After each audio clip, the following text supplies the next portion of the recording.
أعوذ بالله من الشيطان الرجيم. بسم الله الرحمن الرحيم.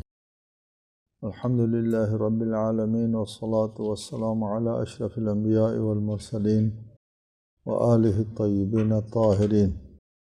أعوذ بالله من الشيطان الرجيم. اتخذوا أحبارهم ورهبانهم أربابا من دون الله والمسيح ابن مريم وما أمروا إلا ليعبدوا إلها واحدا لا إله إلا هو سبحانه عما يشركون۔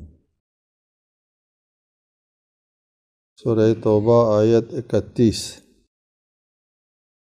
انہوں نے اللہ کے علاوہ اپنے علماء اور راہبوں کو اپنا رب بنا لیا ہے، اور مسیح ابن مریم کو بھی، حالانکہ انہیں یہ حکم دیا گیا تھا کہ خدائے واحد کے سوا کسی کی بندگی نہ کریں، جس کے سوا کوئی معبود نہیں، وہ ذات ان کے شرک سے پاک۔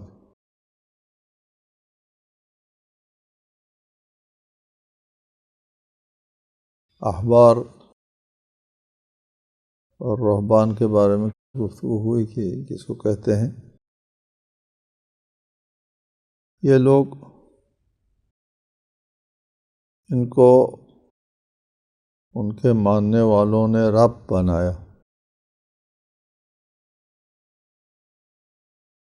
تو جو لوگ مسیحی سے مسلمان ہوئے تھے، ان لوگوں نے رسالت مآب کی خدمت میں حاضر ہو کر کے پوچھا کہ ہم تو ان کو رب نہیں مانتے تھے۔ فرمایا کہ یہ لوگ جو حلال ہے ان کو حرام کرتے تھے، جو حرام ہے ان کو حلال کرتے تھے، تو تم ان کی بات مانتے تھے؟ ہاں، ایسا تو ہوتا تھا، بس یہی رب ہوتا ہے۔ بات یہ ہے کہ کسی چیز کو حلال و حرام کرنا، شریعت بنانا، قانون بنانا، یہ اللہ تعالیٰ کے حاکمیت اعلیٰ کا حصہ ہے۔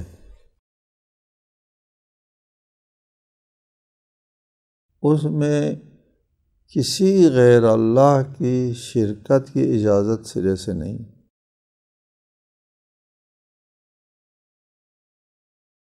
اللہ نے جس چیز کو حلال کیا ہے اسی کو حلال، اور حرام کیا ہے حرام۔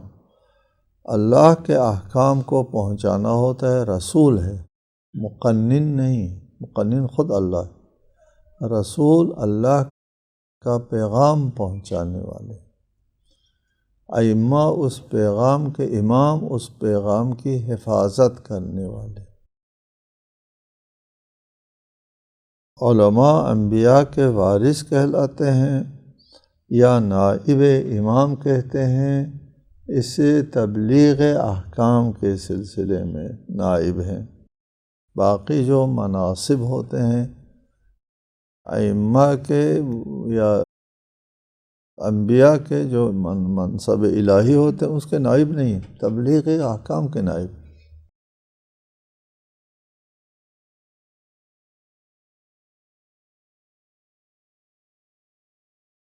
اللہ تعالیٰ کے کسی حکم کا تبدیل کرنے کا کسی کو حق حاصل نہیں۔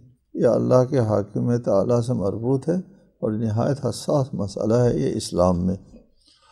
دین اسلام کی حقانیت اور دین اسلام اللہ تعالیٰ کی فرمانی کی ضمانت دینے والا دین ہے، اور اس کی وجہ یہی ہے کہ صرف اللہ کا قانون نافذ ہے، کسی غیر اللہ کو اس قانون میں مداخلت کا حق حاصل نہیں ہے۔ اگر کسی نے مداخلت کی، یہ اللہ تعالیٰ کے حاکمیت اعلیٰ میں مداخلت ہے، اور اس نے اس کو رب بنایا۔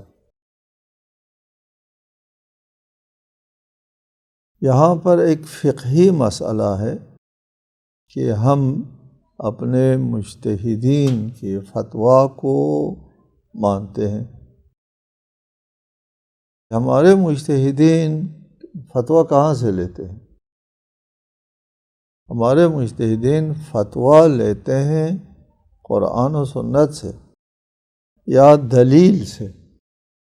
اس دلیل سے فتویٰ لیتے ہیں جو یہ بتائے کہ یہ اللہ کی طرف سے ہے،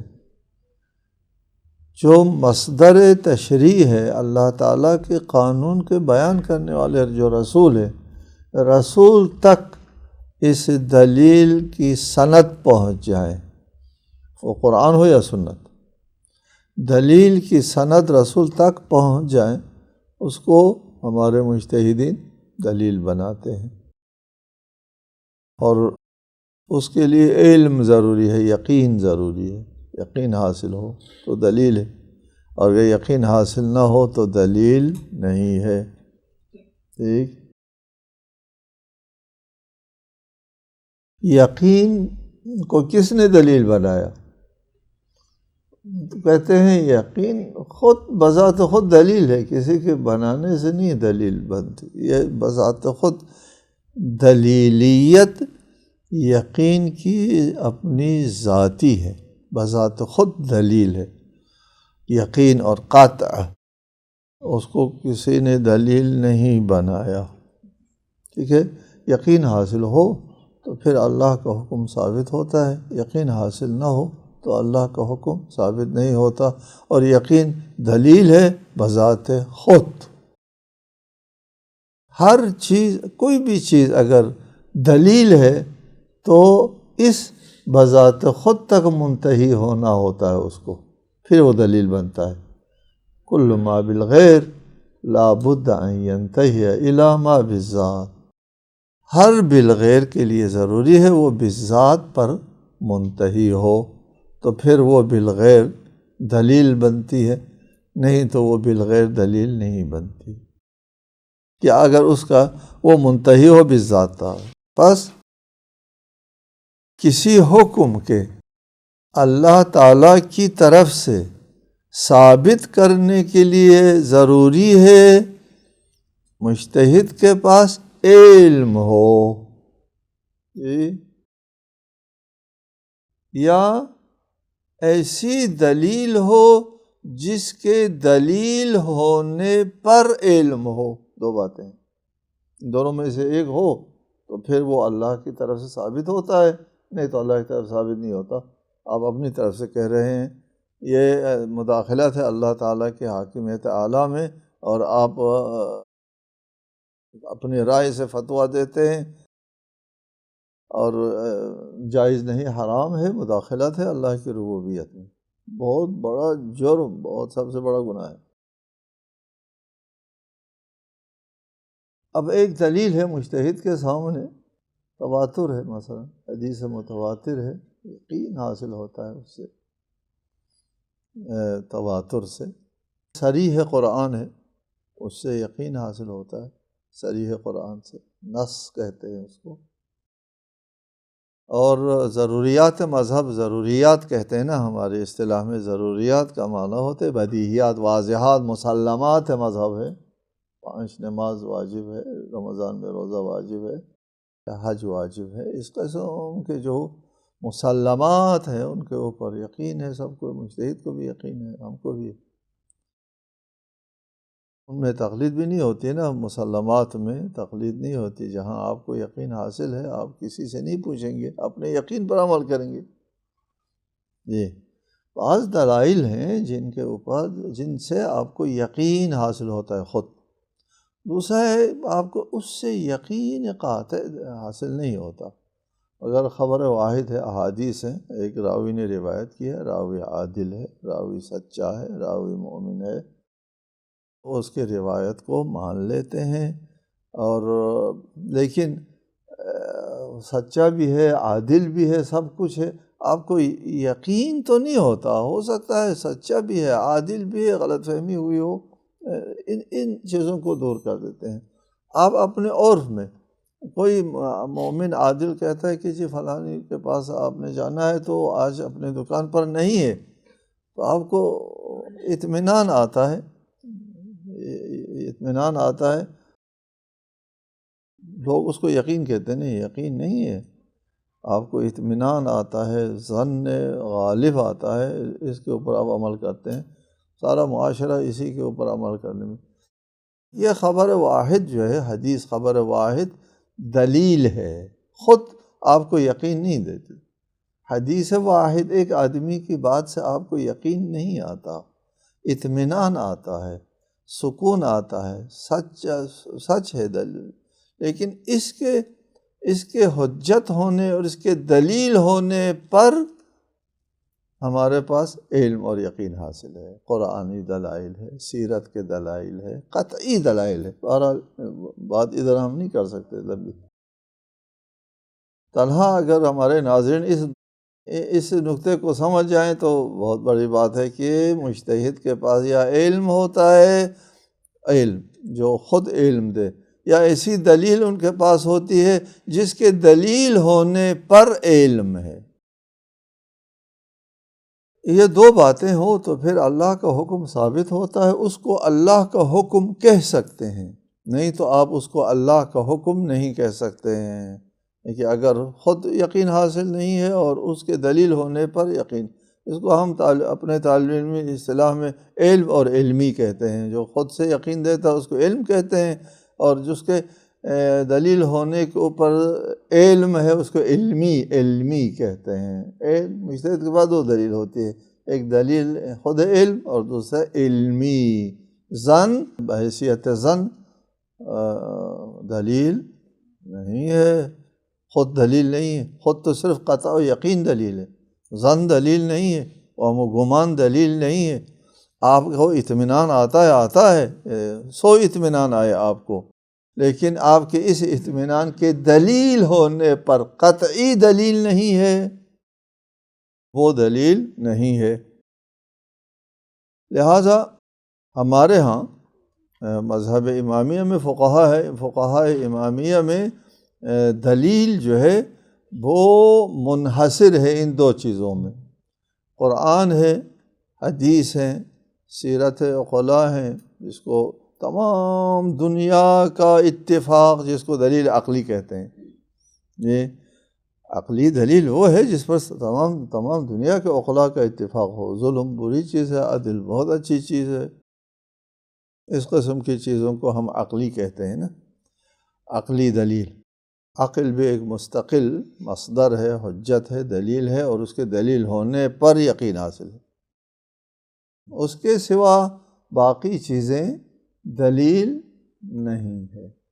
اس کے دلیل ہونے کے اوپر یقینی دلیل قائم نہیں ہے، وہ دلیل نہیں ہے۔ اس کے ذریعے آپ اس کو خدا نے فرمایا، خدا کا حکم ہے نہیں کہہ سکتے۔ یہ روایات ہے، احادیث ہے ہمارے پاس، اس حدیث کے سلسلے میں آپ اس حدیث کو معتبر سمجھتے ہیں، سند اس کی صحیح ہے، سند صحیح ہے تو اس کے حجت ہونے پر دلیل ہے۔ جس روایت، جس حدیث کی سند صحیح ہے تو یہ حدیث اس دلیل کے نیچے آتی ہے جس نے کہا کہ یہ حجت ہے، یہ دلیل ہے، اس یقین کے نیچے آتا ہے جس یقین نے کہا یہ حجت ہے، اگر سند صحیح ہے۔ اور اگر سند صحیح نہیں ہے یا آپ کو علم نہیں ہے کہ اس کی سند کا پتہ نہیں ہے، روایت آپ کے سامنے ہے، اس کی سند کا آپ کو علم نہیں ہے، تو یہ چیز آپ یاد رکھیں گے، ہمارے ناظرین بھی اس چیز کو سمجھے تو بڑی بات ہو جائے گی۔ اگر کسی روایت کی سند آپ کو یاد نہیں ہے یا سند صحیح نہیں ہے، اس صورت میں آپ نہیں کہہ سکتے قال رسول اللہ، نہیں کہہ سکتے، رسول اللہ نے فرمایا نہیں کہہ سکتے، یہ افتراء ہو جائے گا، رسول اللہ کی طرف جھوٹ کی نسبت ہو جائے گی کہ آپ کے پاس ثابت نہیں ہے رسول اللہ نے فرمایا اور آپ کہہ رہے ہیں فرمایا۔ اگر ثابت نہیں ہے تو نہ کہو نا فرمایا، نہیں کہہ سکتے آپ فرمایا، رسول اللہ نے فرمایا نہیں کہہ سکتے، بلکہ یوں کہہ سکتے ہیں رسول اللہ سے روایت ہے، روایت تو ہے، یہ رسول اللہ کی طرف نسبت تو دی گئی ہے، راوی نے تو کہا ہے کہ رسول اللہ نے فرمایا، تو روایت تو ہوئی ہے نا، یہ تو سچ ہے۔ اس حال میں رسول اللہ کی طرف نسبت نہیں دی، قول کی، روایت کی نسبت دی، روایت یقینی ہے، وہ جھوٹ نہیں ہوتا، وہ افتراء نہیں ہوتا، آپ کا روزہ نہیں ٹوٹتا۔ رمضان میں اگر آپ نے کوئی حدیث بیان کی اور اس حدیث کی سند آپ کو معلوم نہیں ہے اور یہ حدیث ضعیف ہے اور آپ کہتے ہیں قال رسول قال الامام، نہیں کہنا چاہیے، یہ روایت ہے کہہ دو، یہ رویہ روایت ہے، روایت ہے کہہ دینا جو ہے اس کا حق پہنچتا ہے۔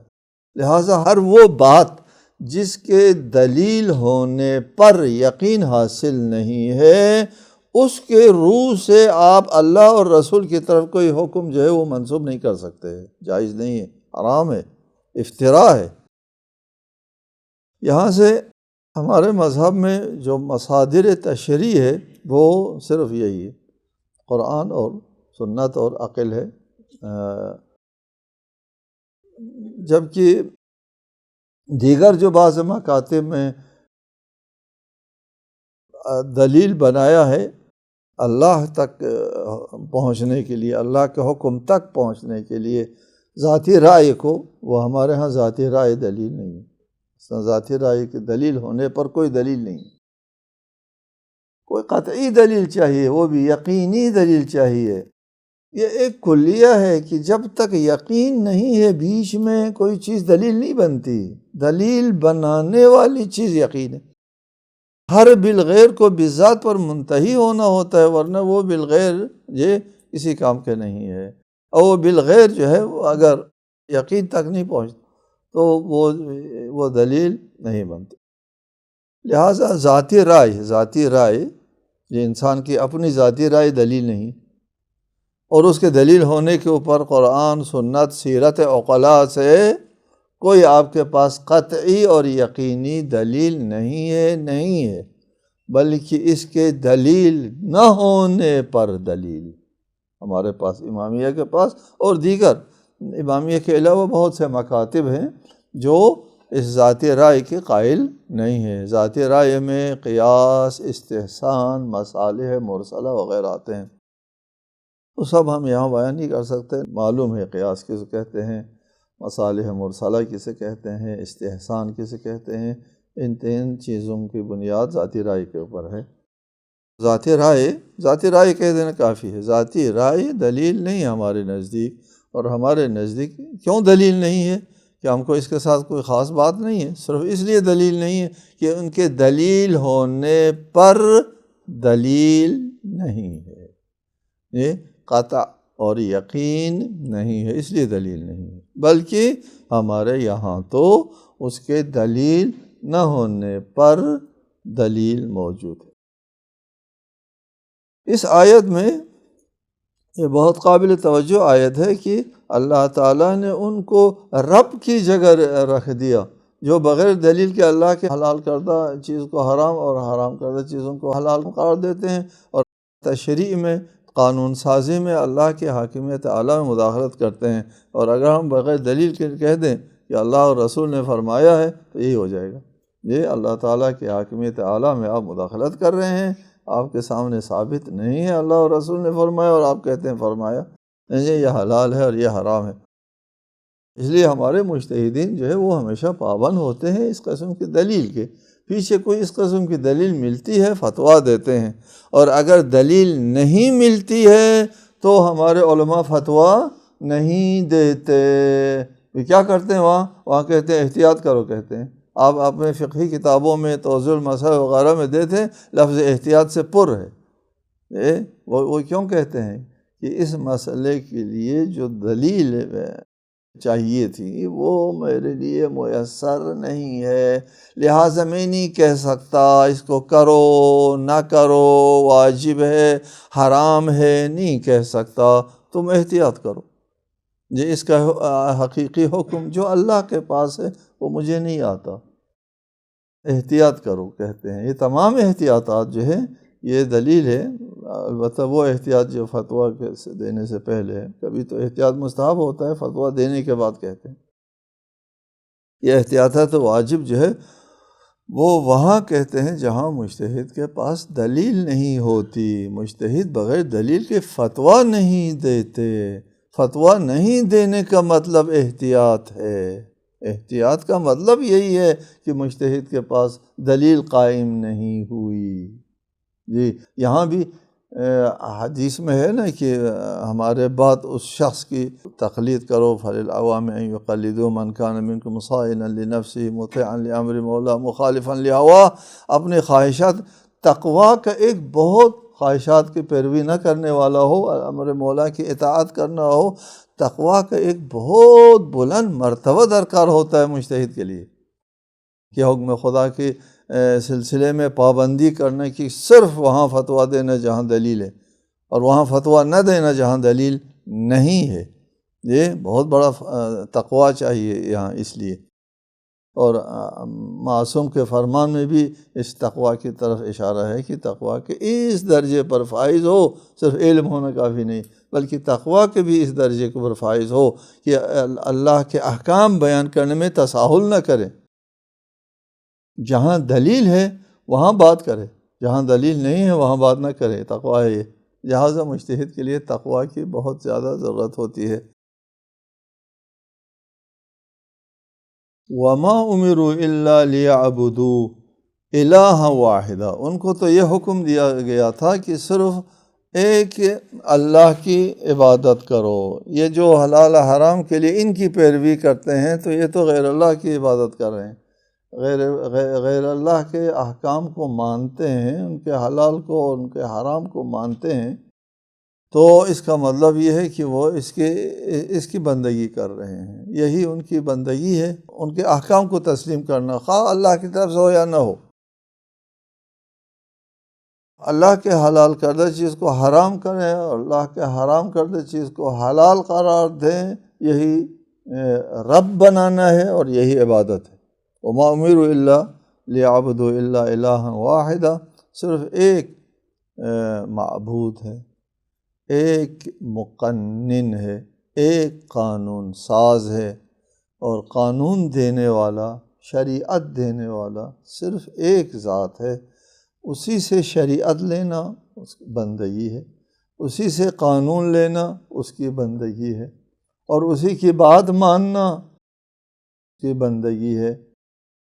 اس آیت سے یہی اخذ ہوتا ہے کہ صرف احکام کو تسلیم کرنا وہ بھی اللہ کی بندگی ہے، حلال حرام اللہ تعالیٰ کی طرف سے، اور صرف اللہ تعالیٰ کی طرف سے ثابت ہونے والے احکام کو تسلیم کرنا توحید ہے۔ اگر اس میں ہم تساہل کرتے ہیں، اس میں اس اصول سے تھوڑی سی ادھر ادھر ہو جاتے ہیں، توحید کے منافی ہے۔ ایک الہ واحد کی پرستش اور بندگی کے منافی ہے۔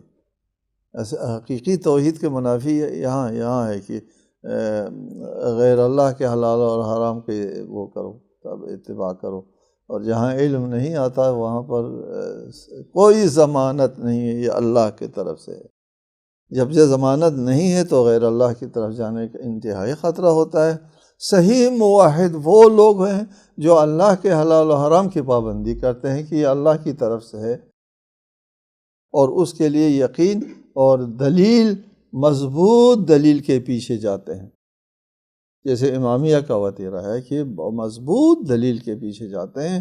کوئی مضبوط اور ٹھوس دلیل جب تک نہ ہو اللہ کی طرف کسی قانون کو نسبت نہیں دیتے، کہتے ہیں احتیاط کرو، ٹھیک ہے۔ اور یہ ہے توحید کا تقاضا، اور ایک موحد کے لیے اس کی زیادہ پابندی کرنا چاہیے۔ والسلام علیکم ورحمۃ اللہ وبرکاتہ۔